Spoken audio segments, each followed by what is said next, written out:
नमस्कार। मैं डॉक्टर अजीत भारती आज फिर आपके लिए हिंदी विषय के अंतर्गत क्लास 11 यानी कक्षा 11 सब्जेक्ट हिंदी अर्थात विषय हिंदी और पुस्तक का नाम क्या है? आरोह। ठीक, तो इसके गद्य खंड का पाठ है एक स्पीत में बारिश, जिसके लेखक कौन है? कृष्णनाथ। तो इस पाठ के हम आज आपके सामने प्रश्न उत्तर लेकर आए हैं जो उत्तर पाठ पुस्तक में पूछे गए हैं। तो चलो फिर शुरू करते हैं। तो पाठ के साथ इसके अंतर्गत जो प्रश्न आए पहले उनको हम देखते हैं। तो प्रश्न नंबर पहला दिया हुआ है आपके सामने ये स्क्रीन पर। ठीक है, तो इसमें दिया है प्रश्न नंबर 1, इतिहास में स्पीति का वर्णन नहीं मिलता क्यों? ये प्रश्न पूछा गया। तो उत्तर इसका इस प्रकार से होगा, स्पीति हिमाचल प्रदेश के लाहौल स्पीति जिले की तहसील है। यह ऊंची ऊंची पहाड़ियों से घिरा है। ऊंचे दर्रों तथा कठिन रास्तों के कारण यहाँ कोई आता जाता नहीं है। साल में 8-9 महीने दुनिया से कटा रहता है। यहाँ रास्ते नहीं हैं, संचार के आधुनिक साधन नहीं हैं, लोगों की ना चहल पहल है। इस घाटी को कभी लद्दाख, कभी कश्मीर, कभी कुल्लू से जोड़ दिया जाता है। भूगोल इसकी रक्षा करता है। यहाँ ना खेती, ना जनसंख्या, ना पेड़। इन्हीं कारणों से वो स्पीति का वर्णन इतिहास में नहीं मिलता है। तो ये हो गया। देखो इसमें इन्होंने क्या कहा। तो प्रश्न क्या था, स्पीति इतिहास में स्पीति का वर्णन क्यों नहीं है? तो उसका देखो सबसे बड़ा कारण, एक तो हिमाचल प्रदेश का जो लाहौल जिला है वहाँ वो तहसील है। लाहौल स्पीति जिले की तहसील है ना। लाहौल क्या है? स्पीति जिले की तहसील है। और यहाँ पर क्या है? ऊंची ऊंची पहाड़ियाँ हैं, दर्रे हैं, रास्ते कठिन हैं, आवागमन के साधन नहीं है, दूरसंचार की कमी है, और यहाँ पर पेड़ पौधे हरियाली है नहीं, क्योंकि यहाँ बारिश कम होती है। कम मतलब नाम मात्र होती है, और जनसंख्या बहुत कम है। इसीलिए इसका इतिहास में कोई नाम आपको नहीं मिलता है। प्रश्न नंबर आता है दूसरा दिया हुआ कि स्पीति के लोग जीवन यापन के लिए किन कठिनाइयों का सामना करते हैं। यानी जो स्पीति में रहते हैं वो किन कठिनाइयों का सामना करते हैं। उत्तर लिखेंगे, स्पीति में जनसंख्या बहुत कम है। ठीक है, यहाँ के लोग कई कठिनाइयों का सामना करते हैं, जैसे 8-9 महीने दुनिया से कटे रहते हैं। स्पीति में ऊंची पहाड़ियों के कारण ठंड अधिक पड़ती है। घर गर्म करने के लिए लकड़ी नहीं मिलती, खेती नहीं होती, बारिश भी नहीं होती, खाने के लिए 2-3 सब्जियां पैदा होती हैं, सड़कें नहीं हैं, दूर संचार के साधन नहीं हैं, आवागमन के साधन नहीं हैं, पैदल ही यात्रा करनी पड़ती है, रोजगार के साधन नहीं है, खेती योग्य भूमि है तो सिंचाई के साधन नहीं है।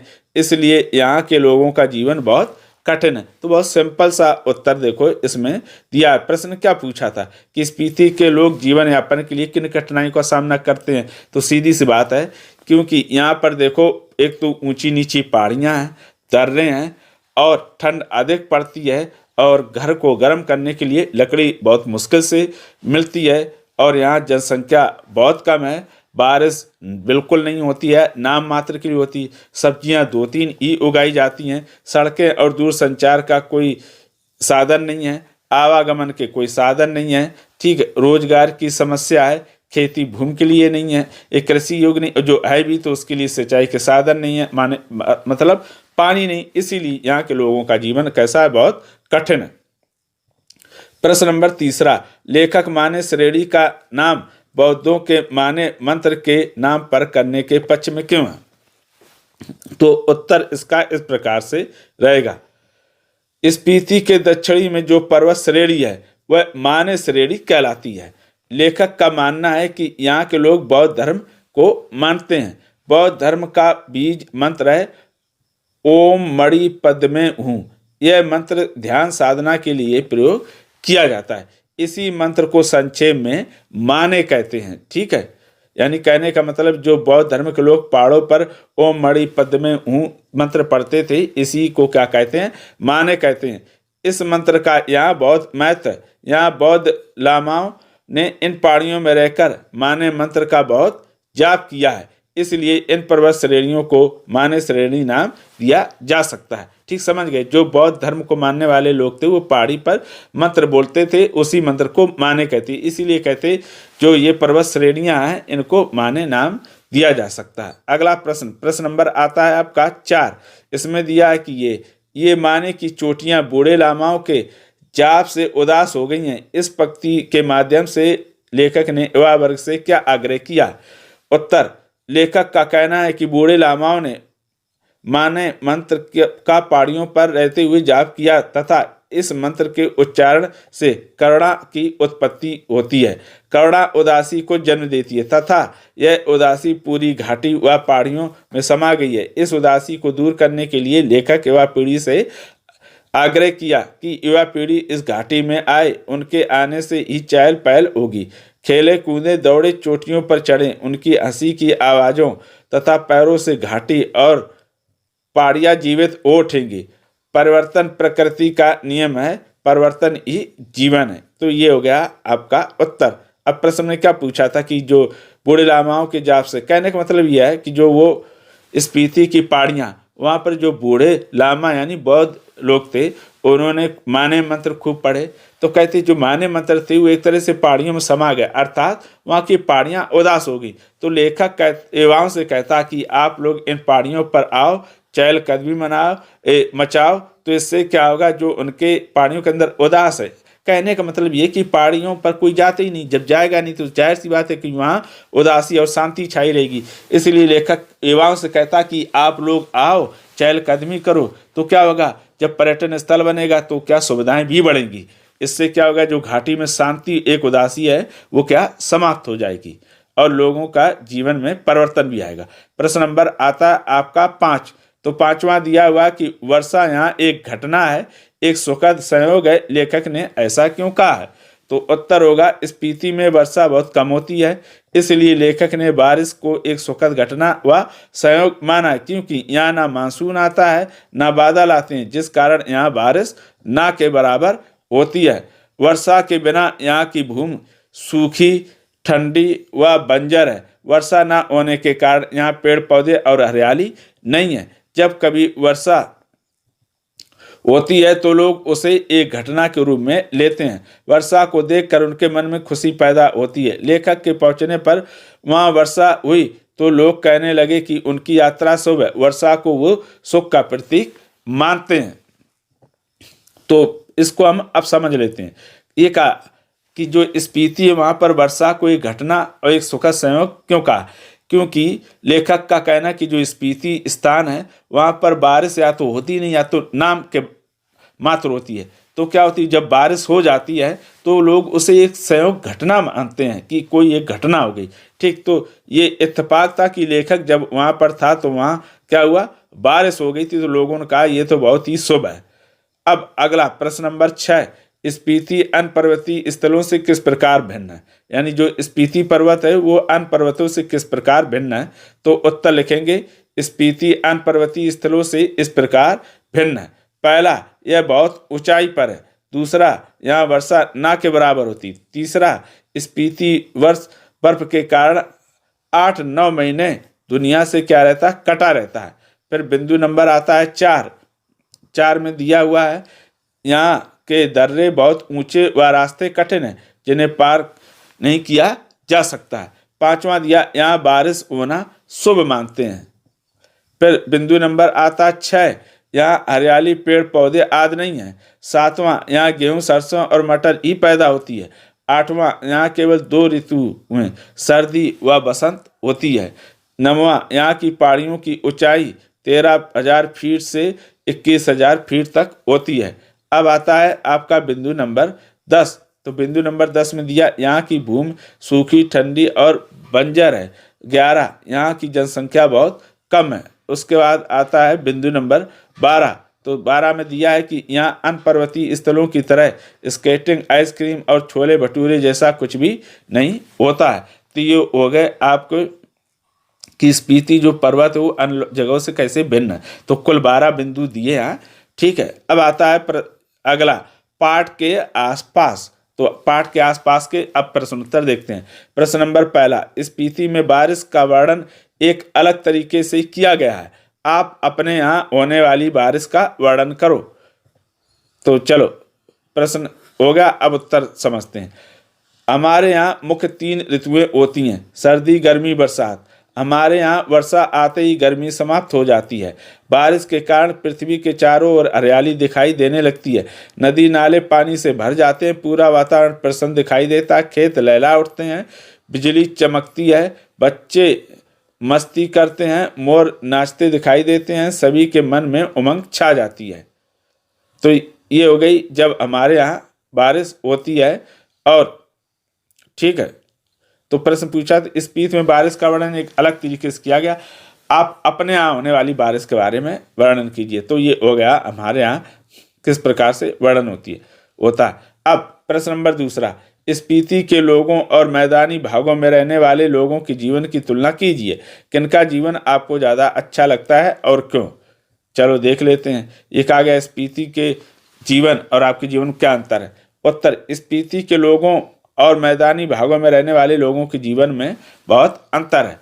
तो स्पीति एक घाटी है जो ऊंची ऊंची पहाड़ियों से घिरी है। वहाँ सर्दी बहुत पड़ती है। यह 8-9 महीने संसार से कटा रहता है। केवल 4 महीने बसंत रहता है। अच्छी खेती नहीं होती है। नदियाँ, पेड़ पौधे, हरियाली नहीं है। पर घर गर्म करने के लिए लकड़ी नहीं मिलती है। सड़कें, आवागमन के साधन, संचार व्यवस्था तथा शिक्षा की व्यवस्था, रोजगार के साधन आदि नहीं है। लेकिन फिर भी सभी मिलजुल कर रहते हैं। तो ये हो गया कौन सा आपका स्पीति घाटी। ठीक, अब आता है मैदानी भागों के बारे में। देखो ये समझ में आ गया कि स्पीति में क्या है कि वहाँ पर पहाड़ी है, ठंडी बहुत होती है, लोग कम रहते हैं, पेड़ पौधे कम है, हरियाली कम है, बारिश होती नहीं, सिंचाई की सुविधा नहीं, आवागमन के साधन नहीं, संचार के साधन नहीं है। ठीक है, अब मैदानी भागों में रहने वालों के लिए समतल भूमि होती है जहाँ मुख्य 3 ऋतुएं सर्दी, गर्मी तथा बरसात होती है। मैदानी लोग हमेशा संसार के सभी भागों से जुड़े रहते हैं। यहाँ कई फसलें होती हैं। यहाँ हरियाली, जंगल, फलों के बगीचे, नदियाँ, सड़कें, आवागमन के साधन, संचार व्यवस्था अच्छी होती है। मनोरंजन के साधन और शिक्षा की व्यवस्था होती है। रोजगार के साधन होते हैं। रहने के लिए अच्छी सुविधा होती है। इस प्रकार से मैदानी भागों में रहने वाले लोगों का जीवन स्पीति के लोगों से अच्छा होता है। तो ये हो गया आपका प्रश्न नंबर दूसरा। अब आता है प्रश्न नंबर तीसरा। स्पीति में बारिश एक यात्रा वृत्तांत है। यानी इसमें यात्रा वृत्तांत किसे कहते हैं? जिसमें कोई लेखक अपने जीवन में किसी यात्रा का यानी उसके द्वारा की गई यात्रा का वर्णन करता तो वो कहलाता है यात्रा वृत्तांत। वृत्तांत माने सुनाना। इसमें यात्रा के दौरान किए गए अनुभवों, यात्रा स्थल से जुड़ी विभिन्न जानकारियों की बारीकी से वर्णन किया गया। आप भी अपनी किसी यात्रा का वर्णन लगभग 200 शब्दों में कीजिए। तो आपने कोई यात्रा की हो तो उसका वर्णन कर दो। तो मैं लिख रहा हूँ जो मैंने यात्रा की थी। उत्तर, मैंने सन 2008 में भोपाल से स्वर्ण मंदिर, अमृतसर, वैष्णो देवी की यात्रा की थी। हमारा 60 लोगों का समूह था। पहले दिन भोपाल, सुबह अमृतसर रेल पर बैठकर सबसे पहले पंजाब के अमृतसर दूसरे दिन पहुंचे। मतलब 1 दिन और 1 रात लग गया। सबसे पहले हॉस्टल रुकने के लिए लिया गया। सबने नहा धोकर नाश्ता करने के बाद स्वर्ण मंदिर के दर्शन के लिए गए थे। मंदिर परिसर पूरा देखने के बाद वहाँ का खूबसूरत बाजार देखा जो सामानों से सजा था। यहाँ पर आएगा सामानों से सजा था। कुछ आवश्यक सामान भी खरीदा। उसके बाद दोपहर को बस से जम्मू के लिए रवाना हो जाते हैं। वहाँ शाम को पहुँच जाते हैं। सबसे पहले जम्मू में सूखे मेवों और गर्म कपड़ों से सजी दुकानों में जाकर सभी मेवा और कपड़े खरीदते हैं। यहाँ पर होगा खरीदते हैं। वहाँ के स्थानीय खाने पीने की चीज़ों का स्वाद लिया। जम्मू में रात में ठंड बहुत होती है। दूसरे दिन लगभग 6 बजे सुबह सभी लोग तैयार होकर सबसे पहले पंजीयन कराते हैं।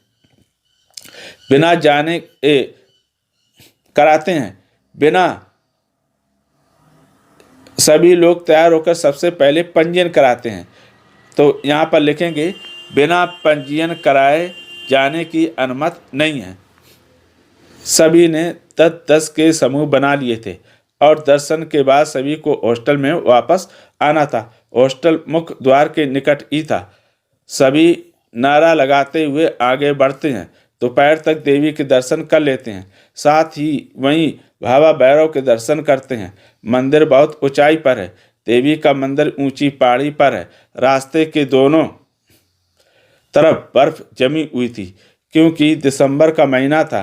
दर्शन के बाद 6 बजे तक वापस आ गए थे। सभी पूरी तरह थक चुके थे। फिर अगले दिन रेल से सभी लोग प्रसन्नता के साथ भोपाल कुशलता पूर्वक आ जाते हैं। हमारी यात्रा सुखद रही। तो इसमें तीर्थ जो यात्रा वृत्तांत इसमें मैंने सुधारा था, लेकिन फिर भी वो क्या गलती से रह गया। अब आता ये हो गया यात्रा वृत्तांत। जो आप यात्रा करो उसको लिख दो जैसा आपने किया। प्रश्न नंबर 4, लेखक ने स्पीति की यात्रा लगभग 30 वर्ष पहले की थी।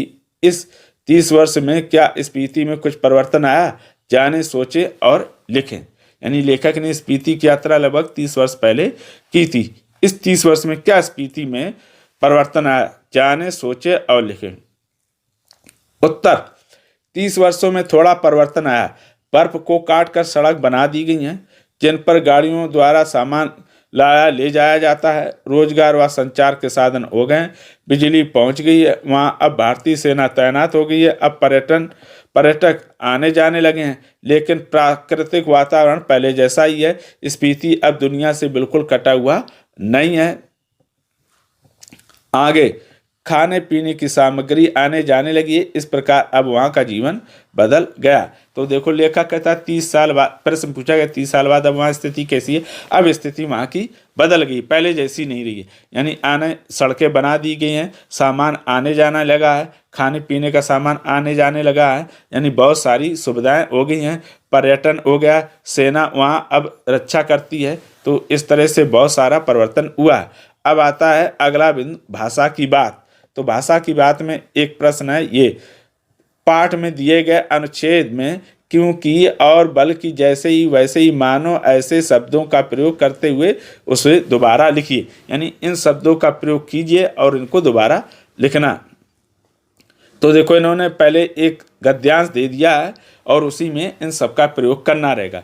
तो गद्यांश का दिया, लैंप की लो तेज की, खिड़की का एक पल्ला खोला तो तेज हवा का झोंका मुंह और हाथ को जैसे छीलने लगा। मैंने पल्ला बढ़ा लिया, उसकी आड़ से देखने लगा। देखा कि बारिश हो रही थी। मैं उसे देख नहीं रहा था, सुन रहा था। अंधेरा, ठंड ठंड और हवा का झोंका आ रहा था। जैसे बर्फ का अंश लिए तुषार जैसी बूंदें पड़ रही थी। तो उत्तर इसका कैसे लिखेंगे? जो जैसा है वैसा है, क्योंकि ये इसमें जोड़ना है। तो उत्तर में लिखेंगे, देखो ये कहा था जो ये आपका सेंटेंस दिया वाक्यांश, इसमें किनको जोड़ना आपको? जो आपके ये दिए हुए हैं ये, इन्हें जोड़ना, उनमें प्रयोग करना है। इसमें किसमें इनको प्रयोग करना? इसमें करना। तो चलो उसका उत्तर हम लिख लेते हैं, बहुत सरल है ये। तो उत्तर में लिखेंगे, लैंप की लो तेज की, जैसे ही, देखो जो जहाँ जहाँ प्रयोग करेंगे वहाँ वहाँ अंडरलाइन कर दिया। खिड़की का एक पल्ला खोला, वैसे ही तेज हवा का झोंका मुंह और हाथ को छीलने लगा। वैसे ही मैंने पल्ला बढ़ा दिया और उसकी आड़ से देखने लगा। देखा कि बारिश हो रही थी। मानो मैं उसे देख नहीं रहा था बल्कि सुन रहा था, क्योंकि अंधेरा, ठंड और हवा का झोंका आ रहा था। मानो बर्फ का अंश लिए तुषार जैसी बूंदें पड़ रही थी। तुषार मतलब ओस या कोहरा। तो ये देखो मानो, बल्कि, जैसे, इनका सबका हमने वाक्य में प्रयोग कर दिया। तो ये हो गया आपका पाठ समाप्त। तो आज हम पाठ लेकर आए थे आपके सामने स्पीति में बारिश, जिसके लेखक हैं कृष्णनाथ। तो आज हम प्रश्न उत्तर लेकर आए थे। इसके डिस्क्रिप्शन में आपको सारांश, MCQs और जो गद्यांश की व्याख्या संदर्भ सहित सब आपको मिलेगी। वहाँ जाकर आप लिंक में देख सकते हैं। ये जाकर क्लिक करेंगे तो सारी चीज़ें, यानी सारे सारांश वगैरह आपको आसानी से सरल भाषा में मिल जाएंगे। अगर उसके पश्चात भी इस पाठ से संबंधित किसी प्रकार का कोई प्रश्न हो तो हमें कमेंट करके अवश्य बताइएगा। तो फिर आज के लिए इतना ही। अब हम फिर मिलेंगे किसी नए विषय के साथ। तब तक के लिए धन्यवाद।